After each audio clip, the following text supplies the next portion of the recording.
Semangat pagi. Halo semuanya, perkenalkan nama aku Paulus Ginting. Aku adalah salah satu mahasiswa Universitas Prima Indonesia, Fakultas Pertanian, Program Studi Agribisnis dengan NIM 253307621008. Di sini aku akan menjelaskan tentang fotosintesis pada kelapa sawit berdasarkan FURAP. Apa itu FURAP? FURAP itu adalah fast, unggul, responsif, akuntabel, dan berkelanjutan. Tanpa berlama-lama lagi, mari kita saksikan videonya. Selamat menyaksikan. Bayangkan jika setiap hari ada pabrik yang mampu memproduksi makanan dan oksigen secara gratis. Hanya dengan bantuan cahaya matahari, tumbuhan melakukan setiap saat melalui proses yang luar biasa, yaitu fotosintesis. Fotosintesis adalah proses biologis penting yang dilakukan oleh tumbuhan hijau, alga, dan beberapa bakteri. Mereka menyerap energi cahaya matahari untuk mengubah karbon dioksida dari udara dan air dari tanah menjadi glukosa, yaitu kuah sederhana sebagai sumber energi kimia sambil menghasilkan oksigen sebagai produk sampingan. Tapi pertanyaannya, bagaimana dan di mana semua reaksi itu berlangsung? Mari kita telusuri satu persatu jalur terjadinya fotosintesis dari yang tempat besar hingga ke bagian paling kecil dan tersembunyi dalam daun. Kita mulai dari tumbuhan itu sendiri. Fotosintesis tidak terjadi di seluruh bagian tumbuhan, melainkan terpusat di daunnya dan berfungsi seperti panel surya alam yang menangkap sinar matahari dan menjadi lokasi utama proses fotosintesis. Daun yang paling banyak mengandung klorofil, pigmen hijau yang mampu menyerap energi cahaya. Karena itu, bentuk dari permukaan daun biasanya lebar dan tipis untuk memaksimalkan penyerapan cahaya matahari. Kalau kita amati lebih dekat, daun terdiri dari beberapa jaringan. Salah satu bagian terpenting adalah jaringan mesofil, tempat utama terjadi fotosintesis. Karbon dioksida masuk ke dalam daun melalui paru-paru kecil bernama stomata yang biasanya berada di permukaan bawah daun, sedangkan air diserap dari tanah oleh akar, lalu dialirkan ke daun melalui pembuluh hilum dari jaringan pembuluh. Dengan dua bahan utama ini, karbon dioksida dan air yang telah masuk ke daun, proses fotosintesis siap dimulai di bagian paling aktif dari daun, jaringan mesofil, khususnya mesofil palisade. Jaringan mesofil terdiri dari dua lapis, palisade dan spons. Lapisan palisade berada tepat di bawah permukaan atas daun dan tersusun rapat seperti tiang-tiang kecil. Disinilah konstruk kloropas paling tinggi ditemukan. Jadi sel-sel di jaringan mesofil palisade adalah sel-sel yang memiliki konsentrasi kloropas paling tinggi. Kloropas sendiri adalah organel tempat berlangsungnya fotosintesis. Semakin banyak kloropas, semakin besar pula kemampuan sel tersebut dalam menangkap cahaya dan melakukan fotosintesis. Kita sekarang masuk ke bagian kloropas. Di semua reaksi fotosintesis terjadi secara teratur dan terorganisir. Struktur kloropas terdiri atas membran luar dan dalam, cairan yang disebut stomata, serta sistem membran dalam berupa cakram-cakram pipih bernama tilakoid. Sementara tilakoid bertumbuh membentuk keran. Jaringan tilakoid ini sangat penting karena disitulah reaksi terang terjadi. Di membran tilakoid, energi cahaya matahari diserap oleh klorofil.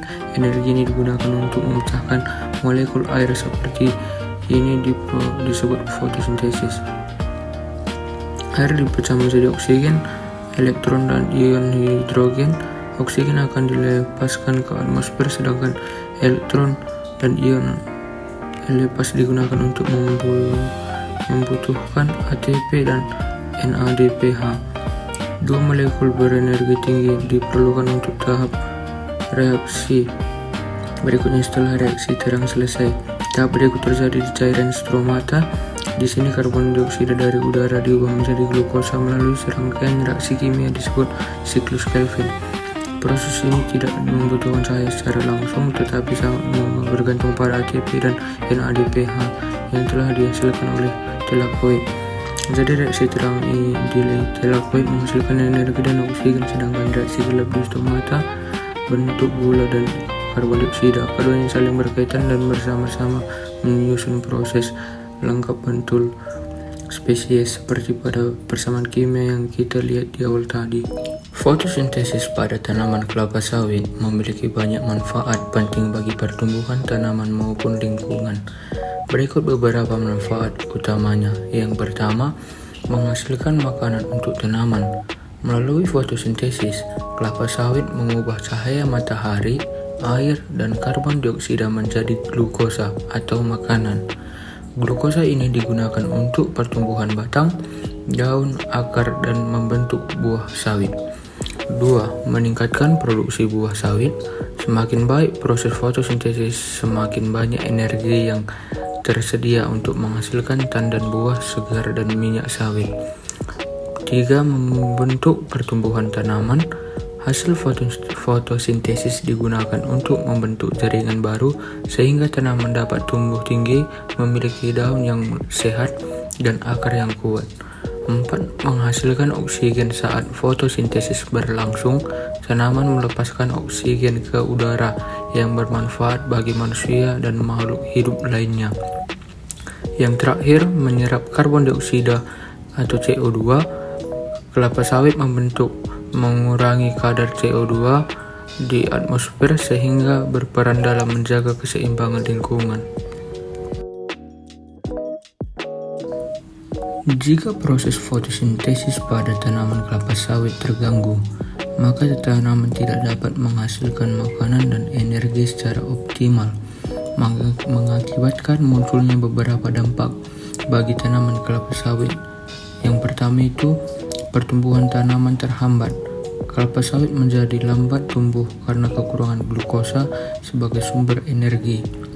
Daun menguning dan mudah rusak. Gangguan fotosintesis sering menyebabkan daun kehilangan warna hijau atau klorofil sehingga daun tampak kuning dan kurang sehat. Produksi buah menurun, energi untuk membentuk tandan buah sawit berkurang sehingga jumlah dan kualitas buah menjadi lebih rendah. Tandan mudah terserang penyakit. Tanaman yang kurang hasil fotosintesis menjadi lemah dan tidak tahan terhadap hama maupun penyakit.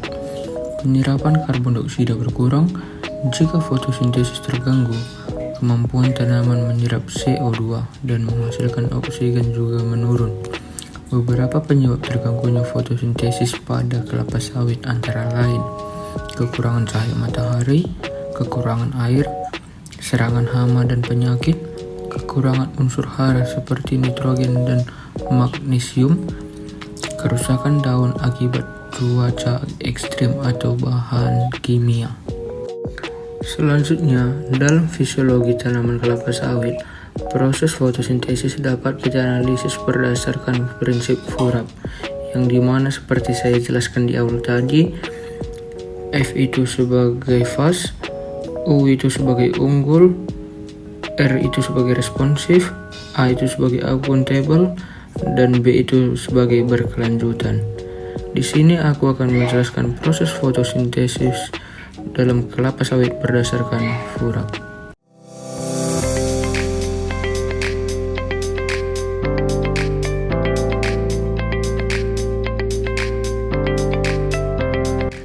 Yang pertama itu fast, cepat. Fotosintesis yang baik membantu kelapa sawit menghasilkan energi dengan cepat sehingga pertumbuhan daun dan batang lebih cepat, pembentukan tandan buah berlangsung optimal, pemulihan tanaman setelah pemupukan atau hujan lebih baik. Faktor pendukungnya ialah cahaya matahari yang cukup, air tersedia, daun sehat dan hijau. Yang kedua itu unggul. Fotosintesis yang optimal membuat kualitas tanaman menjadi unggul karena produksi minyak sawit meningkat, buah lebih banyak dan berkualitas. Tanaman lebih kuat terhadap gangguan lingkungannya. Ciri-ciri tanaman unggul ialah daun lebar dan hijau, pertumbuhan seragam, produktivitas tinggi. Yang ketiga itu responsif. Kelapa sawit harus mampu merespon perubahan lingkungan agar fotosintesis tetap berjalan baik. Misalnya, menyesuaikan penggunaan air saat musim kemarau, memperbaiki jaringan daun setelah serangan hama, menyerap unsur hara tambahan saat pemupukan. Respon cepat terhadap masalah membantu menjaga hasil panen.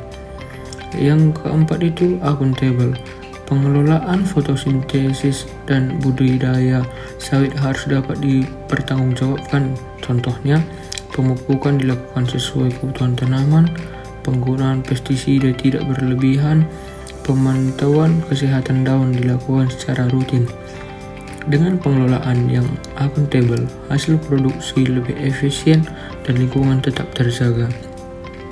Yang kelima itu berkelanjutan.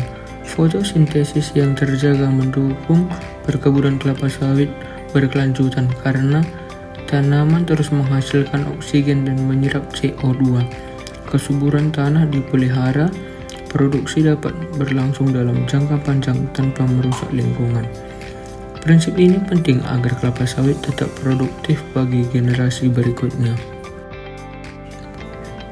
Kesimpulan dari pembahasan kita ini ialah fotosintesis sangat penting bagi kelapa sawit karena menjadi proses utama pembentukan makanan dan energi untuk pertumbuhan serta produksi buah. Fotosintesis yang optimal membuat tanaman lebih sehat, produktif, dan mampu mendukung kelestarian lingkungan melalui penyerapan karbon dioksida dan penghasilan oksigen.